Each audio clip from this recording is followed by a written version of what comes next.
am a soldier. And if your orders are from the President, then I'm on your side. Let's go. Time to kick some ass.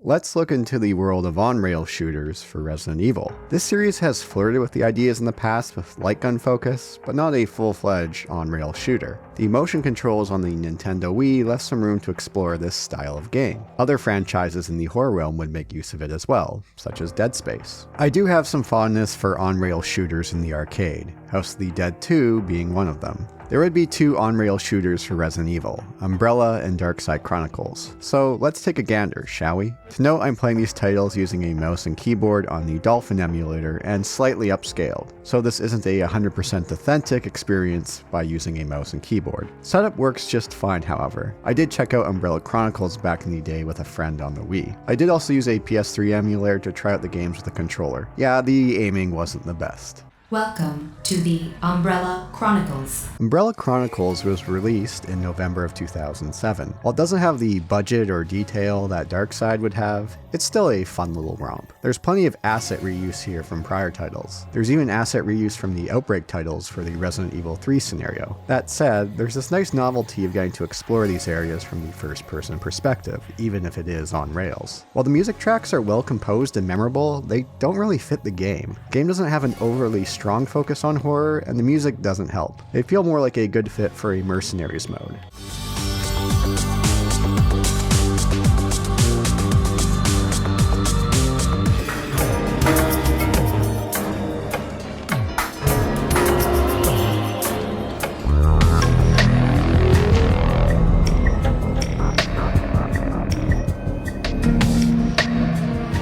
As per usual with Resident Evil, there's plenty of recasts for the voice acting here. That said, DC Douglas is still Wesker, and we get plenty of dialogue from Wesker here, which makes up for it. And so I was reborn like a phoenix emerging from the flame. I no longer needed Umbrella. A new horizon stretched out before me.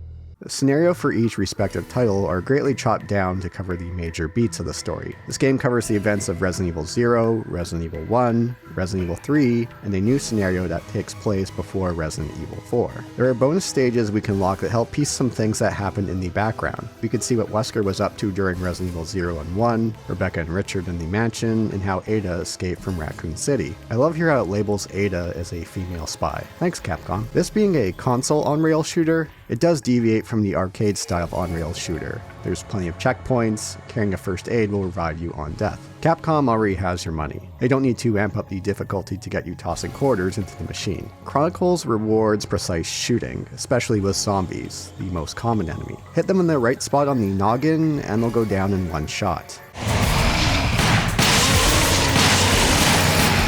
However, this is a very small area and can be pretty tough to hit as they move around. Now, this is easier with a mouse, but was still quite challenging to hit. I played this one back in the day with a friend with Wii remotes. That was quite tricky there too. Going into stages, we could choose one other gun to take with us, along with the default pistol. The pistol has unlimited ammo. You'll come across other guns during these stages to unlock for further stages and to use in that current stage. There is a bit of thought you need to put into what gun you want to take with you on each mission. There is a very straightforward upgrade system for each gun. First upgrade is total ammo increase, next is clip size, and then damage. Every gun follows this, save for the pistol, which can't be upgraded. You'll have a knife as well if the enemies get a bit too close, and grenades. If you get grabbed, you could do a counterattack on enemies, resulting in you receiving no damage.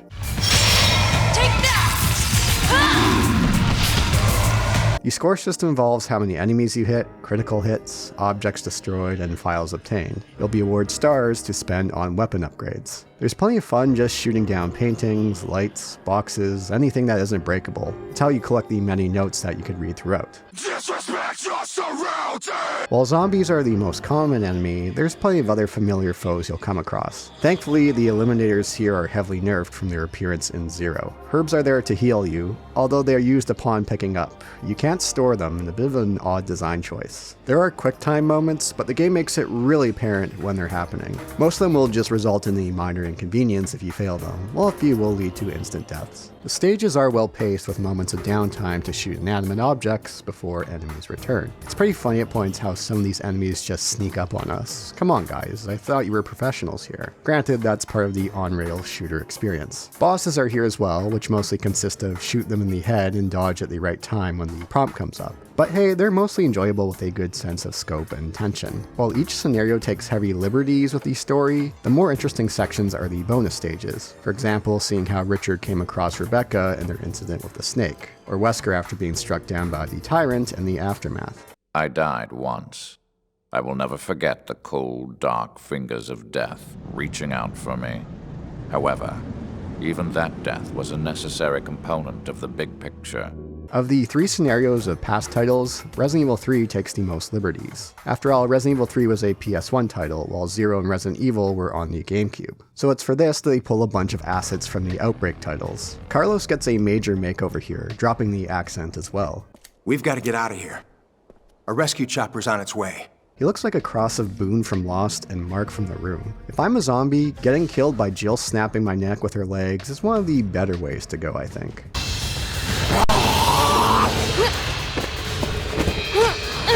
And here, at least Jill gets to go to the RCPD and we fight Gravedigger, unlike a certain remake. I do think they should have went with a different direction of the Nemesis voice here as well. It sounds more mechanical, for lack of a better term. He's back! Although I really enjoyed the bonus stage on this campaign, that being for Ada. It gives some insight into how she escaped Raccoon City, along with her dealings with Wesker. The final scenario is set in Russia. We play as Chris and Jill to take down an Umbrella facility. It does give some setup of how it led to the downfall of Umbrella that was mentioned at the beginning of Resident Evil 4, but there's not much to it. Most of it is just shooting down various enemies in this lab. Oh, and there's a laser room, although this one's a lot easier than the one Leon had to deal with.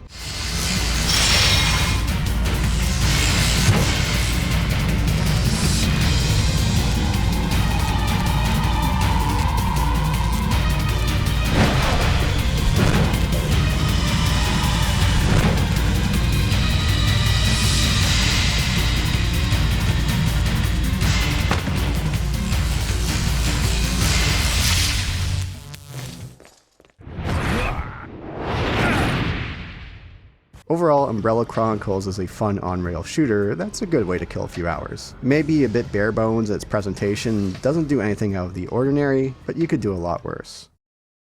Looks like my brother was never even here. Umbrella probably doesn't know where he is either. What did he do? Why are they after him? I don't know. But he's been missing for 3 months. Released 2 years later, November 2009, Darkside Chronicles is a fantastic example of improving on the shortcomings of its predecessor. The horror atmosphere is back.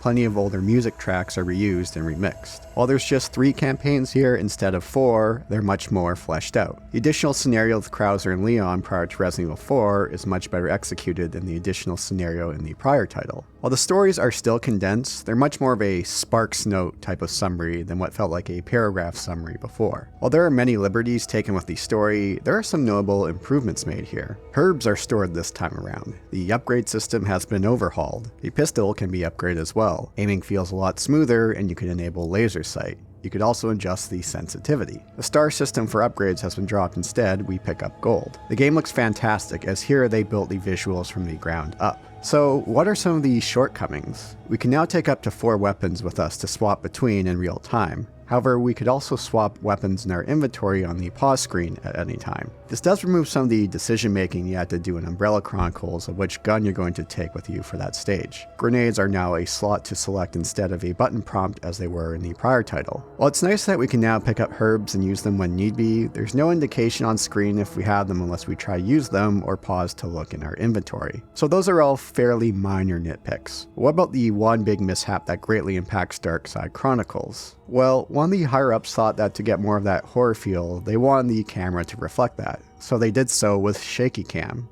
I could see at points how it can be used to help with that, like when you're running away, but the game greatly overuses it. The challenge here should be coming from trying to take down our enemies in a limited time and hitting these critical points. Adding this shaky cam at many points just creates more frustration compared to the horror it adds. And there is no way to adjust it either. Dead Space Extraction, a non-rail shooter that came out around the same time frame, allowed you to adjust how much camera shake there was. I wish you were able to do so here. Now, to be fair, I'm playing this with a mouse on a monitor, not with a Wii remote where I'm standing further back from the screen. Looking online, I've seen others say this wasn't a big deal, while others have pointed out how frustrating it is. For me, I found it to be such a large impact that the gap between how much better this game is over Umbrella Chronicles is greatly diminished. On to the scenarios. We have 3 scenarios here. One set prior to Resident Evil 4 in South America with Leon and Krauser as partners. The other 2 are Resident Evil 2 and Code Veronica. However, they weave in and out here. We start with the South America campaign before moving through RE2 and Code Veronica before returning to South America. Leon and Krauser are searching for a drug lord who has been in cahoots with Umbrella. We come across his daughter Manuela, who has been receiving regular doses of the T. Veronica virus. This scenario goes more for the daytime horror theme that Resident Evil 5 went with, and it works quite well. The Resident Evil 2 campaign greatly varies by having Claire and Leon stick together throughout. Claire gets to meet Ada here, and of course she knows something is up with Ada right away, and Leon being Leon does not. There's something about her that bothers me. She just wants to get out of here, Claire, and she needs our help. Men. You just want to impress her, don't you? Women. Ada gets this awesome lipstick explosive gun. Why didn't this pop up anywhere else in the series?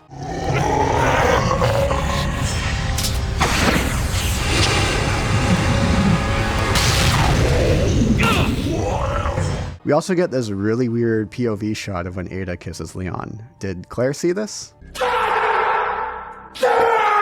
For the Code Veronica campaign, there's a significant tonal shift. It's much darker and cuts back on the cheese of the original. Steve is much more tolerable here. He's more like Leon here with his wisecracks, but he's not just a Leon clone. I don't know how, but we killed them all. I'm pretty good, huh? Well, you're not a complete waste. I wonder how different Code Veronica would have been received if they went more with this approach with Steve. Alfred does lose a lot of that goofy charm he had, but he feels like much more of a threat and completely unhinged. I am Alfred Ashford, son of Alexander Ashford. That's him. Why have you come to disturb us? Was it you? Was it you who spread that wretched virus across my island? And same goes for Alexia. Upon awakening, she straight up murders Alfred. You two are brother and sister, aren't you? I had a brother once too. He really wasn't much fun. He couldn't even wake me up on time. But I've released him of all his responsibilities. As a result of these switches, Steve's death does have a lot more impact than it does in the original, and Chris is also present for it. While there was no way he would have approved of Steve in the original, I think here he would have been a bit more accepting of him. Would he have been a candidate to continue the Redfield bloodline? I'm not sure I'd go that far. Wesker only makes a brief appearance here, just lurking in the shadows. While I don't think Code Veronica is going to get a remake by Capcom, the tonal shift here feels like a what if they took Code Veronica in a darker direction. I know there's currently a fan project of remaking Code Veronica, and I wouldn't mind if they took more cues here with the story. It's fascinating to see these areas from the first person. Since the campaigns here are much more fleshed out, we get to see plenty. While the camera isn't shaking like crazy, the bosses here are quite fun, especially when you compare to the sheer frustration that they could be in the original game. Darkside then returns to Leon and Krauser to wrap up the rest of their campaign. It helps to establish their relationship, what causes them to drift apart, and what happens to Krauser's arm. It's not essential to the plot by any stretch, but there was a lot more care and thought put into this scenario than the Russian one in Umbrella Chronicles. Oh, and there's a tofu level when you beat the game. You can't go wrong with that.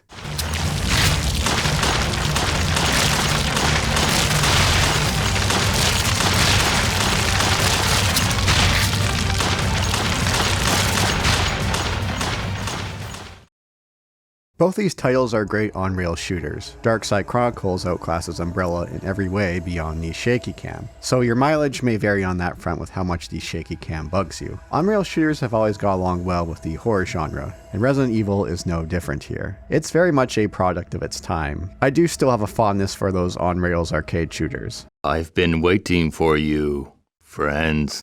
Goldman!